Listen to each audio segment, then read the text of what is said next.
उस आदमी को मारते हुए थोड़ा खून शालिनी के शरीर पर भी गिर गया था, जिस वजह से उसने नहाने का निश्चय किया।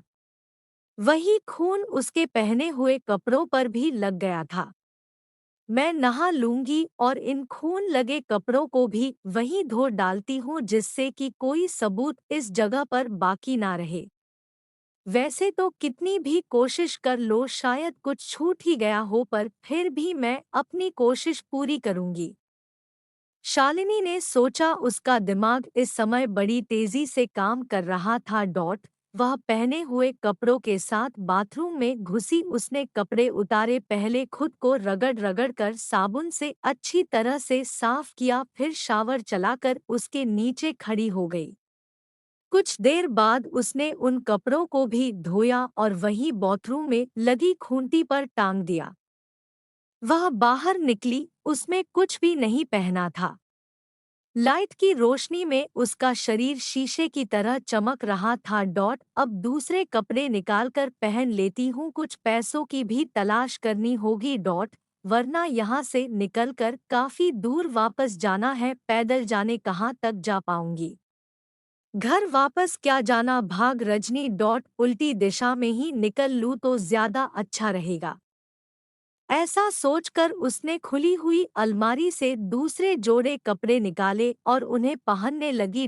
थोड़ी देर खोजने पर उसे उसी कपड़ों वाली अलमारी में 10,000 रुपये नकद मिल गए, जिसे उसने अपनी पॉकेट में रखा। उसने एक तौलिया उठाया और अपने बाल सुखाए और फिर एक अनजान सफर की ओर निकलने को तैयार थी, और तभी अचानक पेट में अचानक दर्द क्यों होने लगा है। शाम को मैंने कुछ नहीं खाया, उसी का असर है। ठीक है, चलो देखते हैं इतने बड़े रईस के घर में खाने को क्या मिलता है।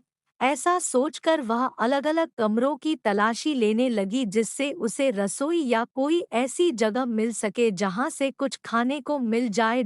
इसी तरह ढूंढते हुए 5वें कमरे में उसे बर्तन और एक फ्रिज दिखाई दिया। वह उसके अंदर चली गई।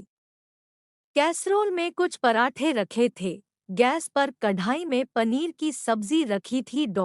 तेरे खेल निराले ऊपर वाले, जब मेहनत की जिंदगी गुजारने की कोशिश की तो आधा पेट खाना भी नसीब ना हुआ, और आज देखो दो कमीनों को तुम्हारे पास भेजा तो खाने को पराठे और पनीर की सब्जी। तेरी लीला तू ही जाने। मन ही मन ये सोचती हुई शालिनी ने एक थाली और कटोरी निकाली और उसमें अपने लिए खाना निकाला। पराठा और सब्जी डालकर बड़े मज़े से खाने लगी।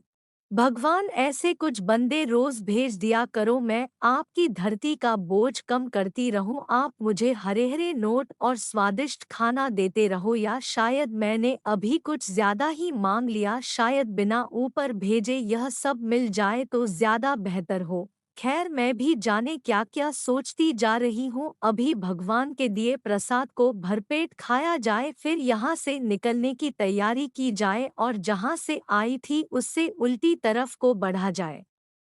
शालिनी खाते हुए आगे की योजना बना रही थी।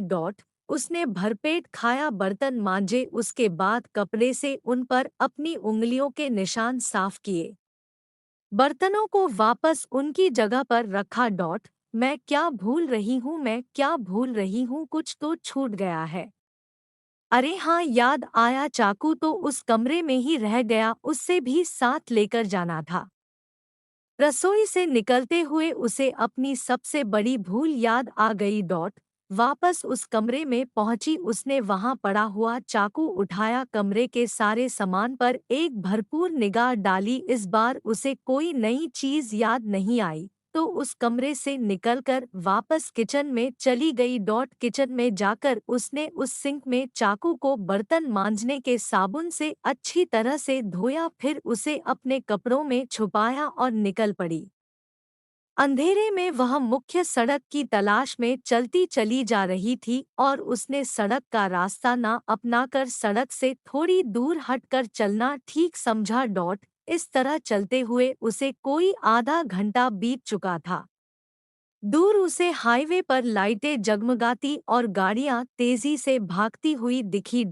शुक्रिया भगवान, अब तक कोई दिक्कत पेश नहीं आई, शायद आगे भी कोई खास दिक्कत ना हो, वह सब यहाँ से कहीं दूर निकल जाने को कोई सवारी मिल जाए। मन में ऐसा सोचती हुई वह आगे बढ़ती चली जा रही थी। हाईवे पर पहुंचने के बाद बहुत सी गाड़ियां बड़ी तेजी से गुजरती चली जा रही थी। पर उसके हाथ दिखाने के बावजूद कोई भी गाड़ी रुक नहीं रही थी। अब जाकर पैदल चलते हुए शहर से बाहर निकलना होगा। है भगवान, क्या करूं? आगे क्या हुआ जानेंगे अगले भाग में। अगर आपको हमारी कहानी अच्छी लगी हो तो प्लीज़ चैनल को लाइक और सब्सक्राइब कर दें।